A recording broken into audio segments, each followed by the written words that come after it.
গিয়েছিলাম রে। মানে তে আপু তোমাকে আস্ত রাখলো? ও তো আমাকে চিনতেই পারেনি, সে কবে দেখা হয়েছিল, এখন কি সেই মুখ আর চেনা যায়? ভাইয়া তোমার ভাগ্য ভালো যে তে আপু তোমাকে চিনতে পারেনি, চিনতে পারলে তো খবর ছিল তোমার। কেন, কি করতো? পুরো খুন করে ফেলতো। তুমি সেদিন চলে যাওয়ার পরে তে আপুকে আমি আর মা মিলে আরো অনেকেই মিলে কত কথা বুঝিয়েছি যে তুমি খুন করনি, কিন্তু তে আপু তাই সেটা মানতেই চায়নি। আপু বলেছে যে যদি তাকে কাছে পেত তাহলে খুন করে ফেলতো। জাংকুক মনের অজান্তে আনমনে বলে ফেলে, আমি তো একটু আগে খুনই হয়ে গেলাম। কি কি বললা ভাইয়া?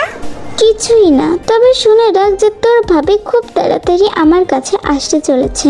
মানে আমি বুঝলাম না, তুমি তে আপুকে 100 বার ভাই ভাবি কেন বলছো? আর তুমি তো এই বিয়েটা মানতে না, নাই বা তে আপু এই বিয়েটা মানে, তাহলে তুই তোর ভাবি আপাতত একটা, আর তুই না কখনোই তেকে বলবি না যে আমি তোর ভাই। তের দিকে সবসময় নজর রাখবি যে সে কোথায় যায়, কি করে না করে, সব খবরাখবর আমাকে দিবি, মনে থাকবে। আর আমি এখন গেলাম। ঠিক আছে ভাইয়া। তে এসে গিয়েছি, নামো। তে জাংকুকের দিকে একবার তাকিয়ে গাড়ি থেকে নামলো, আর গাড়ি থেকে বের হওয়ার পর ভিতরে ঢোকার সাথে সাথেই জিমিন এসে তেকে জড়িয়ে ধরে আপু বলে কান্না শুরু করলো। কি হয়েছে আমার আপুটার? আমার আপুটা এভাবে কেন কাঁদছে? আমরা আমরা এক্ষুনি বাড়ি যাবো। আপু তুমি কেঁদো না প্লিজ। আপু আপু তুমি কোথায় গিয়েছিলে? আর জাংকুক ভাইয়া কোনো কিছু কেন বলেনি? তোমাকে কেন গন্ডারত্বটা নিয়ে গিয়েছিল? আসলে জিমিন আমরা একটা গেম খেলছি যেখানে সবাইকে কিডন্যাপ করে নিয়ে যায় না, আর একজন হিরো এসে তাদেরকে বাঁচায়, ঠিক তেমনই।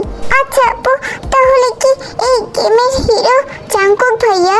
তে এক পলক জাংকুকের দিকে তাকায় আর সেই প্রশ্নটাকে ইগনোর করে সে কোনো উত্তর দেয় না। আচ্ছা আচ্ছা জিমিন, তুমি কি কিছু খেয়েছো? এবার ওখানে থাকা একজন ব্যক্তি তাকে বলে, আসলে ম্যাম আমি ওকে খাওয়ানোর চেষ্টা করেছি, কিন্তু ও খেতেই চায়নি। আমি বুঝেছি, আর এখন কিছু খাবার নিয়ে আসুন, আমি ওকে খাইয়ে দিচ্ছি। তারপর মেয়েটা তাকে এনে দেয় কিছু খাবার, আর তে সেটাই জিমিনকে খাওয়াতে থাকে। আসলে জিমিন হচ্ছে তার একদম ছোট্ট বোন। জিমিনের বয়স মাত্র 6 বছর। তে জিমিনকে গল্প করতে করতে খাইয়ে দিচ্ছে আর অনেক বেশি হাসাহাসি করছে তারা দুজন মিলে। জাংকুকের কেন জানি তের এই রূপটা দেখতে অনেক বেশি ভালো লাগছে। সে তো চায় সবসময় তে যেন তার কাছেও এমন হাসি খুশি থাকুক। জাংকুকের অনেক বেশি ইচ্ছা হয় যে তের সাথে সেও হাসি খুশি ভাবে কথা বলবে। হুট করে তে বলে ওঠে, আপনার সাথে আমার কিছু কথা আছে। বলো। এখানে না, একটু আলাদা চলুন। উফ, আমার বউটা দেখে আমাকে ছাড়া থাকতেই পারে না। এখানে তো জিমিন আছে, তাই কোনো কিছু করতে পারলাম না। রাত্রে বেলায় তোমাকে সব কিছু দিব যেটা তুমি চাও, জান। জাংকুক কথাটা মজা করে বলল তেকে। উফ, আপনার ফাও কথা বন্ধ করুন। আচ্ছা চলো। জাংকুক আর তে একটা রুমে গেল। প্লিজ জিমিনকে ছেড়ে দিন। কেন? ও কি কোনো অপরাধ করেছে? আপনি কেন আমাদের মাঝে ওকে টানছেন? আর আমার পরিবারকেও বা কেন টানছেন? আপনি তো আমার কাছ থেকে সবকিছু নিয়ে নিয়েছেন। যা যা আপনি চেয়েছেন তাই তাই তো আমি করেছি। যা যা আপনি চেয়েছেন সবকিছুই আমি দিয়েছি। আমার পরিবারের পেছনে কেন আপনি লেগেছেন এমন ভাবে? তুমি ভুল বলেছো তে, তোমাকে পেয়েছি কিন্তু তোমার সবকিছু এখনো পর্যন্ত পাইনি আমি। আপনি যেটা চেয়েছিলেন সেটা তো পেয়েছেন, তাই না? মানে? মানে আমার শরীর, যেটা কিনা আপনি চেয়েছেন সেটা তো পেয়েছেন আপনি। তের এমন তাকে নিয়ে ভাবনা চিন্তা এবং তের এমন কথাবার্তায় জাংকুক অনেক বেশি রেগে গেল আর তেকে সজোরে একটা থাপ্পড় মারলো। তে গালে হাত দিয়ে নিচে বসে পড়লো। হুট করে জাংকুকের পা জড়িয়ে ধরে বলতে লাগলো, আমাকে মেরে ফেলেন, কেটে ফেলেন, যা মন চায় তাই করেন, কিন্তু প্লিজ আমার ফ্যামিলিকে ছেড়ে দিন। তারা তো কিচ্ছু করেনি, তাহলে তাদের পিছনে কেন পড়ে আছেন আপনি? আপনি আমার সাথে যা মন চায় তাই করেন। দরকার পড়লে আপনার পায়ের নিচে আমি সারা জীবন থাকবো, সারা জীবন আপনার গোলাম হয়ে থাকবো। তারপরে আমার ফ্যামিলিকে মুক্তি দিন আপনি। জাংকুক এবার তেকে তার পায়ের কাছ থেকে ওঠায় আর তের দুই গালে হাত দিয়ে বলে, আমি তোমাকে ভালোবাসি জান, তোমার স্থান আমার পায়ে না, আমার বুকে। সারা জীবন তোমাকে এই বুকে আগলে রাখতে চাই। প্লিজ আপনি ওদের ছেড়ে দেন। জাঙ্কুক আর তেকে কোনো কিছু না বলে তেকে কোলে করে নিয়ে সেখান থেকে বেরিয়ে পড়ে আর তার গাড়ির মধ্যে তাকে রেখে ডোর লক করে দেয়। জাঙ্কুক প্লিজ জিমিনকে ছেড়ে দিন আর আমাকে ওর কাছে যেতে দিন প্লিজ। জাঙ্কুক যেন শুনেও না শোনার ভান করছে, গাড়ির মধ্যে উঠে ফুল স্পিডে গাড়ি চালিয়ে বাসায় চলে আসে।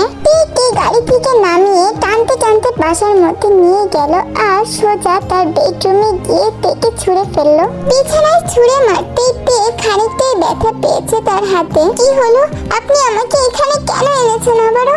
আর যদি আমাকেই বা আনেন তাহলে জিমিনকে কেন আনেননি আপনি এখানে? প্লিজ আমাকে যেতে দিন এখান থেকে, আমি আমার জিমিনের কাছে যেতে চাই। চুপ, একদম চুপ। তোকে আমি ভালোবাসি বলে তোর কথাগুলোতে আমি বিশ্বাস করতাম, তোর কথা মতো আমি চলতাম। তাতে তাতে তুই আমাকে কি ফল দিয়েছিস? তুই সারা জীবন আমার কাছ থেকে পালিয়েছিস। তোর মনে নাই যে আমি তোকে কতটা বিশ্বাস করতাম, তোকে আমি কতটা ভালোবাসতাম? তোর মনে নাই কিচ্ছু? কিন্তু আফসোস, তুই ভুলে গেছিস এই জাঙ্কুকের হাত থেকে পালানো এত সোজা না। তে তো কান্না করেই যাচ্ছে। তুই আমাকে এতটাই বোকা ভাবিস যে তুই বলছিস জিমিনকে ছেড়ে দিতে। এখন আমি জিমিনকে ছেড়ে দিয়ে আর তুই সুযোগ বুঝে আমার কাছ থেকে পালিয়ে যা, তাই তো? এই ভুল আর করিস না তে। তুই জানিস না আমি কি পরিমাণে পাগলামি করতে পারি তোর জন্য। তুই আমাকে বাধ্য করিস না তোর সাথে কঠোর হওয়ার জন্য। তের অঝরে কান্না দেখে জাঙ্কুক তের চুলের মুঠি ধরে তার দিকে উঁচু করে ধরে। কেন তে, কেন? আমাকে কি একটু ভালোবাসা যায় না? আমি কি তোর ভালোবাসা পাওয়ার যোগ্য না? তুই দেখতে পাস না আমি কি পরিমাণে ছটফট করি তোর একটু ভালোবাসা পাওয়ার জন্য? আপনি একটা খুনি, আপনার মতো খুনিকে ভালোবাসার থেকে বেশি ভালোতে মরে যাই আমি। আপনি আমার বাবাকে খুন করেছেন, আমাকে অপবিত্র করেছেন। জাঙ্কুক আর নিজের রাগ কন্ট্রোল করতে পারলো না, তেকে খাটের থেকে জোরে ধাক্কা মেরে ফেলে দিল আর খাটের কোণে লেগে তের কপালটা কেটে গেল। তে এই কয়দিন ধরে অনেক বেশি দুর্বল, সে আর পারছে না এই ধকল তার উপর দিয়ে নিতে। অবশ্য জাঙ্কুক যে অত্যাচার শুরু করেছে, যে কোনো মানুষই পারে না এরকম ধকল নিতে। তের মাথা ঘুরতে লাগলো, হুট করে তে অজ্ঞান হয়ে গেল। জাঙ্কুকের যেন তের অজ্ঞান হওয়া দেখেই হুঁশ ফেললো, এর জন্য সে বলতে লাগলো, তে তে তে তে জান, জান তোমার কি হয়েছে? জান আমাকে মাফ করে দাও প্লিজ। জান আমি এটা কি করলাম? রাগের মাথায় আমি এটা কি করে ফেলেছি? এই তে উঠো, এই জান প্লিজ উঠো। জাঙ্কুক বিছানা থেকে নেমে তেকে বিছানার উপর শুয়ে দিল আর ফার্স্ট এড বক্স নিয়ে আসলো, যেটা দিয়ে তের মাথায় ভালোভাবে ব্যান্ডেজ করে দিল আর তাড়াতাড়ি করে ডক্টরের কাছে ফোন দিল। মিস্টার জিওন, মেয়েটা আপনার কি হয়? আমার ওয়াইফ। আসলে উনি খুবই দুর্বল আর এই কয়দিন ধরে মনে হয় উনি খাওয়া দাওয়া করছেন না। আমি এই স্লাইনটা দিয়ে দিয়েছি, এই স্লাইনটা শেষ হওয়ার পরে তিনি একটু ভালো অনুভব করবেন, একটু ভালোভাবে দেখাশোনা করবেন, একটু ভালো যত্ন নেবেন, দেখবেন আপনার ওয়াইফ তাড়াতাড়ি ঠিক হয়ে যাবে। ওকে, থ্যাংক ইউ ডক্টর। ডক্টর চলে যাওয়ার পর জাঙ্কুক তের পাশে বসে আর তেকে আরেকটা স্লাইন পুশ করে। জাঙ্কুক বসে বসে তেকে দেখতে থাকে আর আগের কথাগুলো ভাবতে থাকে। সেদিন জাঙ্কুক বাসায় যাওয়ার পরে জাঙ্কুকের সারাদিন শুধু তের কথাই ভাবতে মন চাচ্ছিল। সে না চাইতেও তেই তার মাথার মধ্যে শুধু ঘুরপাক খাচ্ছিল। জাঙ্কুকের তো শুধু মন চাচ্ছিল তের সামনে গিয়ে বলতে, তুই আমার বউ, আমার সাথেই তোমাকে থাকতে হবে। কিন্তু না, সে তো এইগুলো পারবে না। জাঙ্কুক ভাবতে থাকে, উফ, কেন যে আমি আগে তেকে এমন ভাবে দেখলাম না, দেখলে হয়তো বা আমরা দুইজন আজকে একসাথে থাকতাম। এইসব ভাবতে থাকে জাঙ্কুক আর এর মাঝেই ফোন দেয় লিসা। হ্যালো ভাইয়া। বল। তোর জন্য একটা গুড নিউজ আছে। কি? টিয়াপুর ফেসবুক আইডি। কি? সত্যি? তাড়াতাড়ি দে। না, এভাবে হবে না, তুমি আমাকে কিছু একটা দিবা, না হলে আমি এটা দিতে পারবো না। ঠিক আছে, তুই যা চাবি তাই পাবি। ওকে ভাইয়া। আচ্ছা আমার লক্ষ্মী বোন, তাড়াতাড়ি ভাবির আইডিটা দে না তোর ভাইয়াকে। তারপর লিসা তের ফেসবুক আইডিটা জাঙ্কুকের কাছে দিল। জাঙ্কুক তের প্রোফাইলে ঢুকে আর বিভিন্ন ধরনের তের তোলা ছবিগুলো দেখতে থাকে। জাঙ্কুক খেয়াল করলো যে তের চুল অনেক বেশি লম্বা। জাঙ্কুক তের সবকিছু জুম করে করে দেখতে থাকে। ছবি থেকে জাঙ্কুকের চোখ সরতেই যাচ্ছে না, আর জাঙ্কুক তো প্রত্যেকটা পিক খুঁটিয়ে খুঁটিয়ে দেখছে তের। অন্যদিকে তে আবার মনে মনে ভাবছে যে লোকটাকে না জেনে শুনে এমন ভাবে বলা একদমই উচিত হয়নি।